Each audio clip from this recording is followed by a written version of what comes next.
John Kirby, thank you so much for joining VOA today. This is a complicated trip for President Biden. In Israel, he'll be meeting a caretaker government. In Saudi Arabia, he'll be meeting the leadership of a kingdom he once characterized as having no redeeming values. Can you describe what would be the indicators of success for this trip, as well as the broader aim for the administration in the region? There's so much that needs to be discussed on this trip, and the agenda is quite extensive.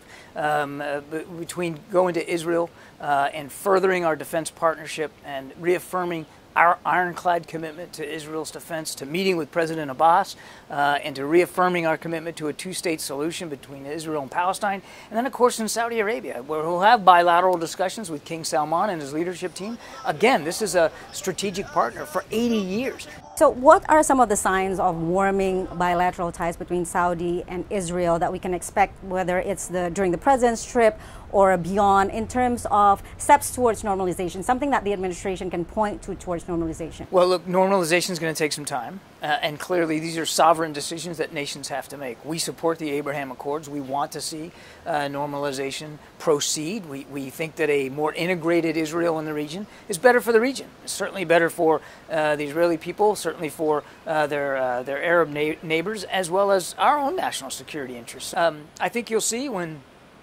President Biden flies, from Israel right to Jeddah directly, that is not a small thing. That is not something that we would have imagined could have happened not very long ago. It's another example of how there is a deeper integration between Israel and Israel's Arab neighbors. So where does the president stand in terms of Saudi-Israeli normalization vis-a-vis Palestinian statehood? So does the president believe that the two go hand in hand, or does he believe that normalization can proceed whether or not there's progress in terms of the two-state solution? He continues to believe that a two-state solution is the best solution.